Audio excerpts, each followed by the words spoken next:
सभी संतों के बीच में रखें। श्री मदन शास्त्री जी।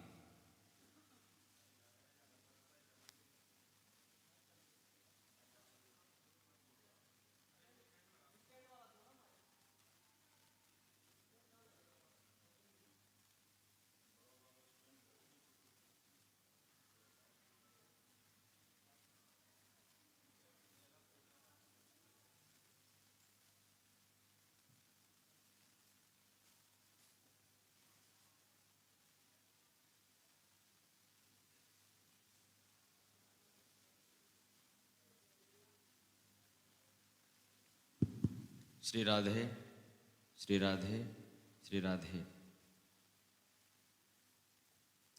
बोल वृंदावन बिहारी लाल की। लक्ष्मीनाथ समारंभाम नाथयामुन मध्यमाम अस्मदाचार्य पर्यंताम वंदे गुरु परंपराम।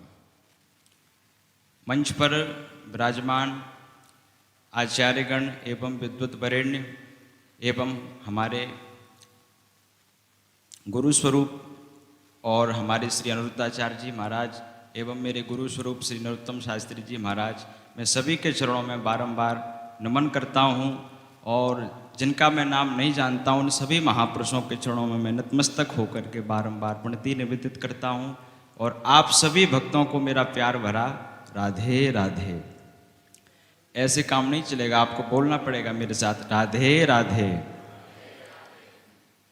इस विद्वत गोष्ठी के दिव्य पावन अवसर पर सर्वप्रथम मुझ दास को बोलने का मौका दिया है, तो मैं निवेदन करूंगा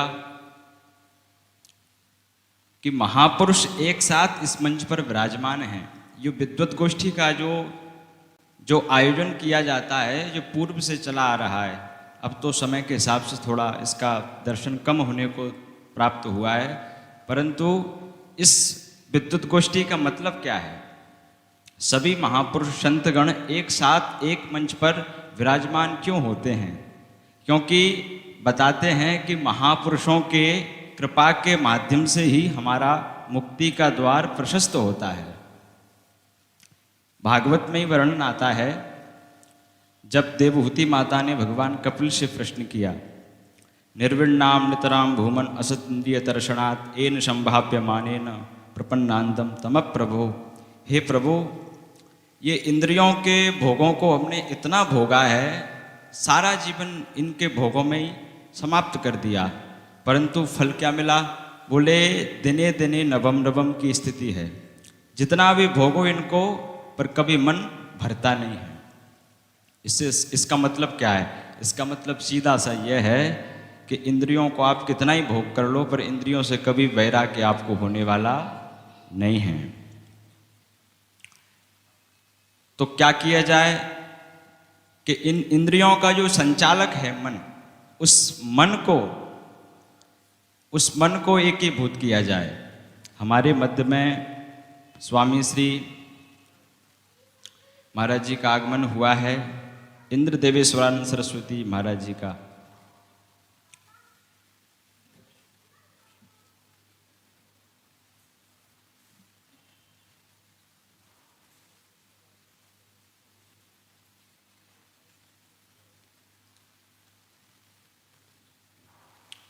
मैं निवेदन कर रहा हूँ आपसे, जरा मेरी ओर ध्यान रखें आप लोग। महापुरुषों का तो आनयन होता ही रहेगा, आप सब उनका भी स्वागत करें, और जो चल रहा है प्रवचन उस पर भी थोड़ा सा आप लोग ध्यान देते रहें। तो मैं निवेदन कर रहा था कि इंद्रियों का जो संचालक है मन, उसको आप संभालें, क्योंकि मन यदि विषयासक्त हो जाए व्यक्ति का तो पतन का कारक बन जाता है, और वही मन यदि बांके बिहारी में लग जाए तो वो उद्धार का कारक बन जाता है। इसीलिए मन को आप सर्वप्रथम संभालें। अब माता जी ने प्रश्न किया कि मन की तो आप बात कर रहे हैं, परंतु मन किस में लगाएं ये भी तो बताओ।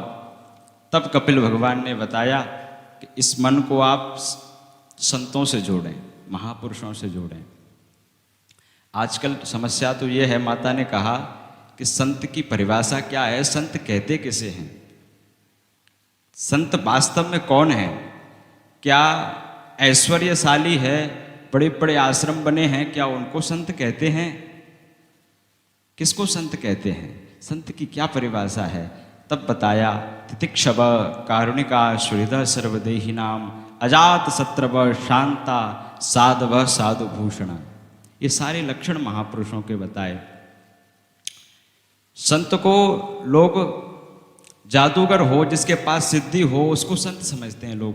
अरे ये सिद्धियों का महत्व तो संसार तक सीमित रहता है, ठाकुर जी पर तो भजन और भक्ति का प्रभाव जाता है। संत किसे कहते हैं? जो गन्ने को केला बना दे, आम को अमरूद बना दे, उसे संत नहीं कहते साहब। संत तो उसे कहते हैं जो दुष्ट को भी भक्त बना दे, उसको संत कहते हैं। तो ऐसे संत के आश्रय में हम जाएंगे तब मुक्ति होगी। और भागवत जी में ही आपको मैं और भी शास्त्रीय प्रमाण देता हूं। संत के मिलने से क्या होता है, ऋषभदेव जी अपने पुत्रों को बता रहे हैं। नायम देहो देह भायाम न लोके कष्टान कामान रहते बिट पुजाम में तपो दिव्यम पुत्र कायेन सत्यम सुद्धे तस्मात् ब्रह्म सौख्यम तुरंतम। हे पुत्रों, जो देह भगवान ने हमको दिया है, इस देह का महत्व क्या है? इस देह का मतलब क्या है? विषयों में आसक्त होकर के तुच्छ सुखों को भोगना, इन विषयों, इस शरीर का महत्व नहीं है। इस शरीर का महत्व यह है कि हम भगवान से जुड़ जाएं, हमारी मुक्ति हो जाए। बोले प्रभु मुक्ति कैसे होगी, इसका क्या विधान है?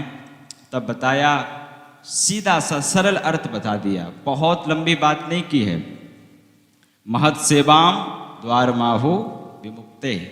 महज्जनों की सेवा, महज्जनों का आशीर्वाद प्राप्त हो जाए तो मुक्ति होने में कोई संदेह नहीं होता है।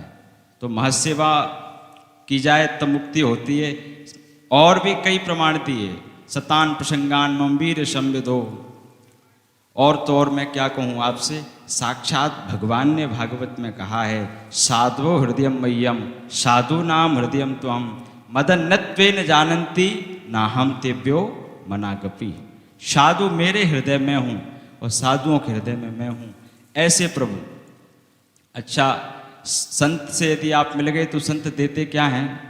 तो संत अपने से कभी नहीं जोड़ता, याद रखना। संत सदैव भगवान से जोड़ते हैं, भगवान के चरणों से जोड़ते हैं। क्योंकि बताया है, भागवत में बताया है कि जब नागपत्नियां भगवान की स्तुति कर रही थी, उस समय भगवान सामने खड़े थे और भगवान से क्या मांगा? हे प्रभु, हम संसार के तुच्छ भोगों को आपको प्राप्त नहीं करना चाहते, ना आपसे मांग रहे हैं। यदि आप देना चाहते हो तो वांछन्ति यत्पाद रजप प्रपन्ना। यदि देना चाहते हो तो आप अपने चरणों की रज दे दो, क्योंकि चरणों से ही मुक्ति होती है। ऐहिक शौक यहीं तक सीमित रह जाते हैं, परंतु ठाकुर जी को प्राप्त यदि करना है, मुक्ति प्राप्त करनी है, तो संतों का सानिध्य बहुत आवश्यक है। और मैं ज़्यादा कुछ नहीं कहूँगा, बस थोड़ा ही कुछ कहूँगा और वाणी को विराम लूँगा, क्योंकि बड़े बड़े महापुरुष विराजमान हैं। मेरी तो सामर्थ्य नहीं है कि मैं इस पर जा कर के बोलूँ, पर आप सभी का आशीर्वाद प्राप्त हुआ है। तो आशीर्वाद में तो वो शक्ति होती है, सांप के मच्छर को भी ब्रह्मा बना देते हैं। तो आप सभी महापुरुषों का आशीर्वाद है जो आप मैं मंच पर विराजमान किया आपने। बस इतना ही कहना चाहूँगा कि भगवान हमारे जीवन में यदि भगवान के चरण नहीं है तो क्या होगा? जिसके जीवन में भगवान के चरण आ जाएं उसका आचरण बन जाता है, और जिसके जीवन में चरण नहीं है उसका जीवन क्षरण हो जाता है। इसीलिए भगवान के चरण बहुत आवश्यक हैं। और इसी को कहते हुए मैं पुनः सभी महापुरुषों के चरणों में बारंबार प्रणति निवेदित करूँगा। दास पर अनुग्रह बना रहे आप सभी का। इसी को कहते हुए वाणी को विराम। आप सबको प्रणाम। जय सिया राम। बोल वृंदावन बिहारी लाल की जय। हमारे श्री मदन शास्त्री जी ने सत्संग की महिमा का बड़ा सुंदर वर्णन किया।